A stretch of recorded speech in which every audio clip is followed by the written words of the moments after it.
Alô, turma, a paz do Senhor.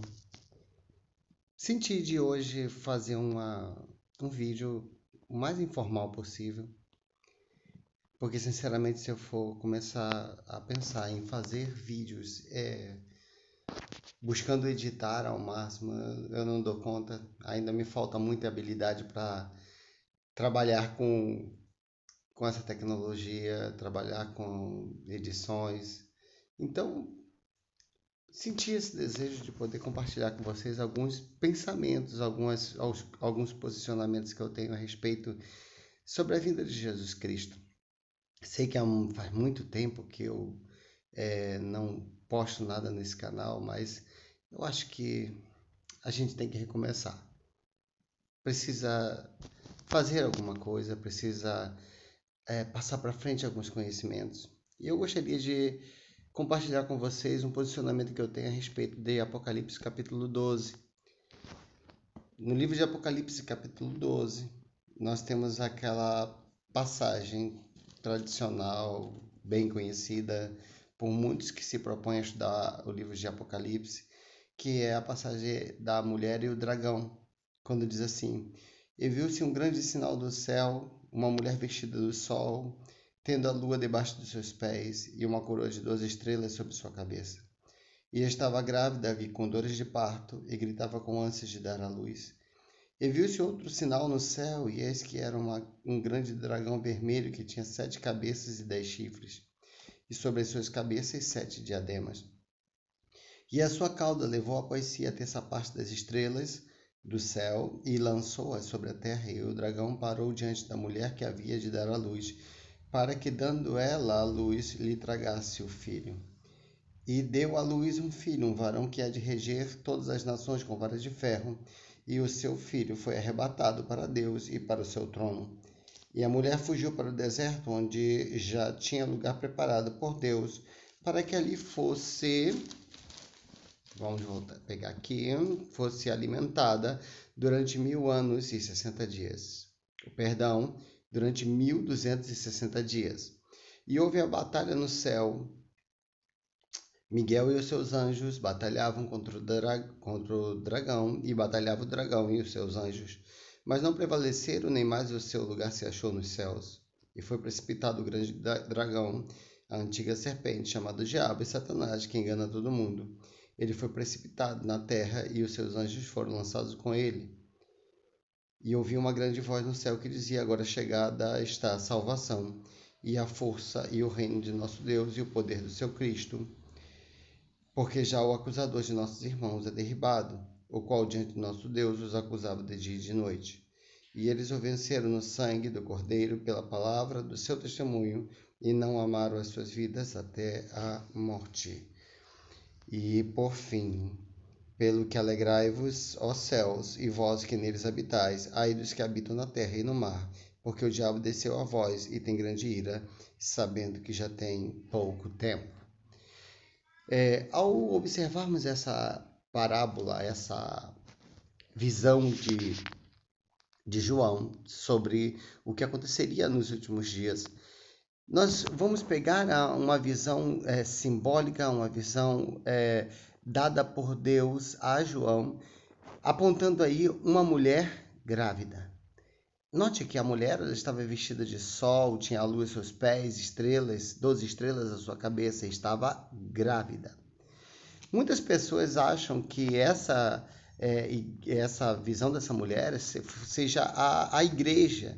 E a igreja é a figura que está grávida com dores de parto para dar à luz ao filho, esse filho Jesus.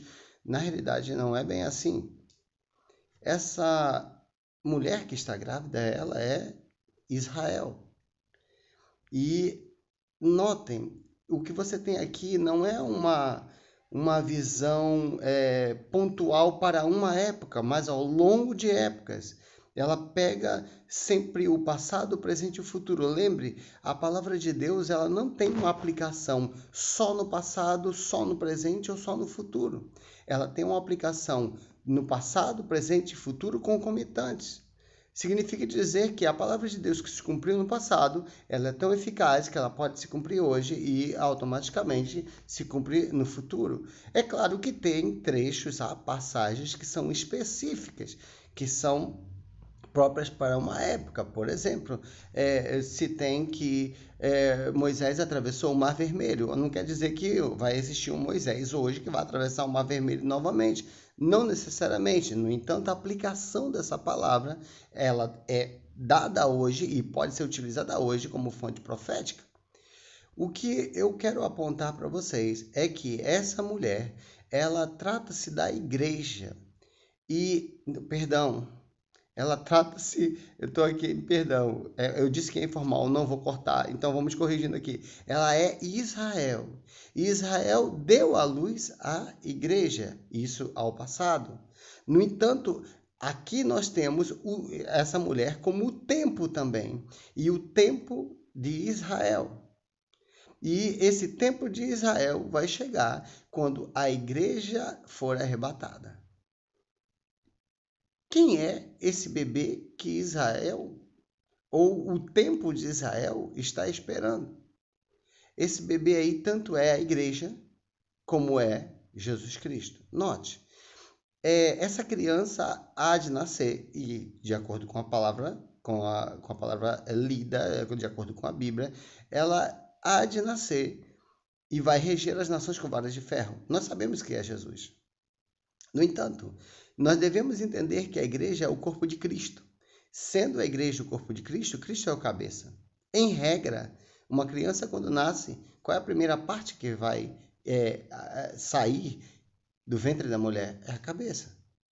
Jesus primeiro ressuscitou e subiu aos céus. Em seguida iremos nós. Agora o interessante é que nesse cenário dessa mulher grávida, nós podemos entender que a criança, quando está prestes a nascer, no ventre da mãe, ela inverte a sua posição. Ela fica de cabeça para baixo, enquanto o mundo está andando numa posição dentro do ventre da sua mãe com relação ao mundo exterior, essa criança está andando, entre aspas, de cabeça para baixo, ao contrário do mundo. Significa dizer que, num tempo em que a igreja passasse a viver ao contrário do que o mundo vive, nós estaríamos perto de chegar ao fim. E o que nós vivenciamos hoje? O que nós verificamos hoje? O que nós vemos hoje é a igreja cada vez mais se tornando diferente do mundo. A verdadeira igreja. Claro que nós temos muitas chamadas denominações, muitos templos, onde existe a igreja de Deus, mas existe muito joio. Nós temos aí pessoas que estão abrindo igreja à torta e à direita e, na realidade, não tem um compromisso com o reino de Deus, eles têm compromisso com o próprio ventre, como diz a Bíblia. Não me refiro a pessoas que dizem que são crentes ou que dizem que são pastores, que dizem que estão anunciando a palavra de Deus e não estão. Isso não é servo de Deus, isso não é a igreja de Deus. A igreja de Deus consiste naquele povo que está fiel em Cristo e vive uma vida cristã, vive um estilo de vida santo. Hoje nós temos muitos se assemelhando ao mundo. A Bíblia diz, não vos conformeis com o mundo, nem com o que no mundo há. Essa palavra conformar aí não diz respeito de uma mera aceitação, mas ela remete a uma tomada da mesma forma. E nós estamos observando que a grossa maioria das igrejas, eu não vou falar o termo igreja, na realidade é até difícil nós usarmos esse termo para algo que seja trigo e joio. Não, a grossa maioria das denominações, e se não dizer todas, estão começando a aceitar algumas coisas que não são coerentes. É claro, aceitar atualizações é interessante. Por exemplo, o uso de um teclado, o uso de uma bateria, o uso de um computador, o uso de uma peça de uma mídia para poder propagar melhor, para poder realizar um culto agradável a Deus. Isso é uma coisa, mas tem pessoas que estão inserindo a mesma forma do mundo dentro da igreja, como por exemplo, pessoas estão começando a tocar músicas que são na realidade verdadeiros plágios do mundo dentro da igreja. Isso aí não é ter a forma do corpo de Cristo. Isso aí não é ser igreja. Isso aí é se conformar com o mundo. É assumir a forma do mundo para chamar mais pessoas. Estão preocupados com a quantidade e se esquecem realmente de que não é o assemelhar-se com o mundo que vai trazer pessoas salvas. Vai inchar a igreja, mas não vai trazer pessoas que sejam realmente santas. Ou melhor, pessoas que buscam realmente a santificação. Vamos colocar assim. Temos falhas. Todos nós temos falhas, temos dificuldades, temos pontos difíceis, pontos ruins. No entanto, nós devemos estar em processo de santificação. E qual é esse processo? Enquanto o mundo está dizendo, vamos colocar qualquer tipo de música para poder nos agradar, a igreja diz, não, nós vamos louvar a Deus e adorar com músicas e hinos e canções e adorações somente para Ele. Enquanto no mundo eles estão se utilizando de técnicas psicológicas, de técnicas baseadas em pesquisas neuropsíquicas, a igreja está utilizando a unção do Espírito Santo. Porque o Espírito Santo sabe como abrir uma palavra, como abrir a boca de alguém e colocar uma mensagem vinda realmente dos céus. Significa dizer, através dessa revelação, de que a igreja não vai seguir no mesmo ritmo do mundo. Quando a igreja começar a ter jeito de existir, forma de andar, forma de falar, o contrário do mundo tão evidente, nós estamos próximos de subir. Uma criança no ventre da mãe, perto de nascer, ela inverte sua posição. Ela não anda da mesma forma que o mundo anda. E a Bíblia diz que o dragão e seus anjos se posicionaram para poder tragar. Observe aqui, nós estamos visualizando uma última investida de Satanás dentro da Bíblia. Dentro da Bíblia, a Bíblia aponta isso.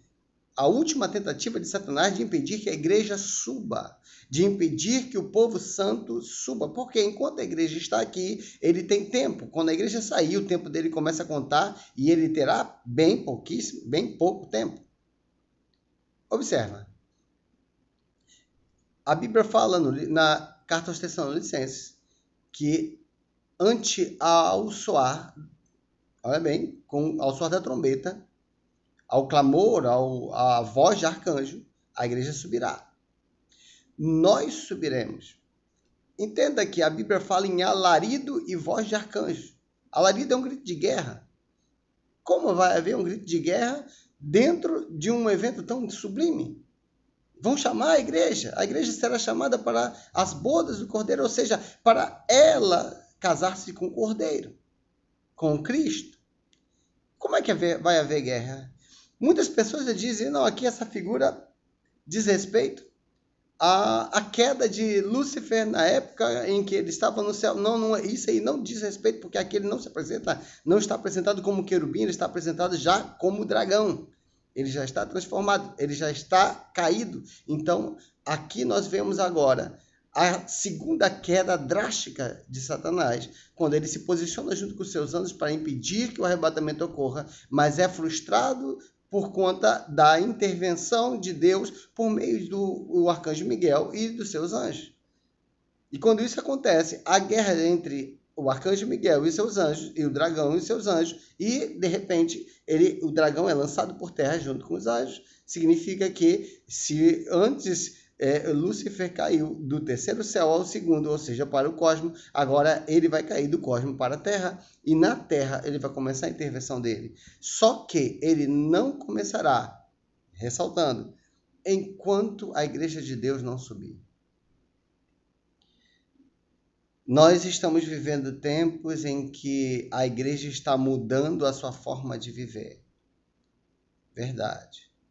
Mas também existe um povo dentro da igreja. Da igreja que eu falo, igreja física. A espiritual é que subirá. Há um povo dentro da igreja física que não se dobra ao conformismo do mundo, que não se dobra a apelações emocionais, não se dobra a situações carnais e vive uma vida santa. Jesus Cristo está voltando. Nós estamos começando a mudar. Esse período de pandemia, estamos hoje em 19 de maio de 2020, Nesse período de pandemia, nós podemos verificar que a mão de Deus está trabalhando. Alguns dizem que a pandemia não veio de Deus. Bom, mal não vem de Deus? Bom, Deus permite que o mal ocorra. Nós presenciamos aí, principalmente em fevereiro no Brasil, atrocidades na época do carnaval, pessoas blasfemando terrivelmente, marchas para Satanás. E não poderíamos estar surpresos de forma nenhuma com o que está acontecendo no mundo, porque isso foi pré-anunciado. Deus permite que aconteça isso. No entanto, Deus está trabalhando no maior reavivamento que a igreja na face da terra possa ou poderia presenciar ou testemunhar. Nesse isolamento social, nós estamos verificando famílias se reunindo para orar, pessoas que não oravam voltando a orar, a palavra sendo pregada com mais intensidade, principalmente nas redes sociais, muitas pessoas fazendo lives, vídeos, anunciando a palavra de Deus e as pessoas em casa orando, e quem pode ir à praça orando à praça, ajoelhado, quem pode ir à rua orando na rua, ajoelhado. Nós estamos observando um início de um grande reavivamento. E devemos estar atentos porque um grande reavivamento precederá a vinda de Jesus Cristo. Não posso dizer para você que Jesus Cristo vai vir daqui a 24 minutos, 24 horas, daqui a 24 dias ou 24 anos, daqui a 1 segundo. Eu não posso dizer isso para você. Mas eu devo dizer para você que você o espere, independente do tempo que leve. Ainda que você passe 50, 100 anos, espere no Senhor. Porque Jesus voltará. Mas independente dele voltar agora ou não, esteja pronto para se encontrar com seu Deus. Vai ser linda a saída da igreja da terra. Eu quero que você visualize. Quando a igreja ouvir o som da trombeta, romper pelas nuvens, vai ser muito bonito. Vai ser muito bom quando você estiver acima das nuvens, encontrando-se com Jesus, revendo aqueles familiares que se foram e indo em direção aos portais celestes. Sabe, irmãos, eu sonho com isso a minha vida toda. A vida ou o dia em que, ao lado de Cristo, eu caminhar para os portais celestes e ouvir os brados dizendo: levantai, ó portais celestes, para que entre o Rei da Glória. E nós entraremos junto com Jesus e pisaremos nas ruas da cidade celestial, Nova Jerusalém, e provaremos do fruto da árvore da vida e cearemos com Cristo. Está chegando esse tempo. Porém, e se não chegar agora, esperemos, porque a vida como ela realmente é, não é essa que nós estamos vivendo aqui. Isso aqui é uma experiência, é um estágio. A vida será antes ao soar da última trombeta, ou, se isso não acontecer antes, quando Jesus Cristo chamar cada um de nós. Um abraço, espero voltar outras vezes. Que Deus abençoe.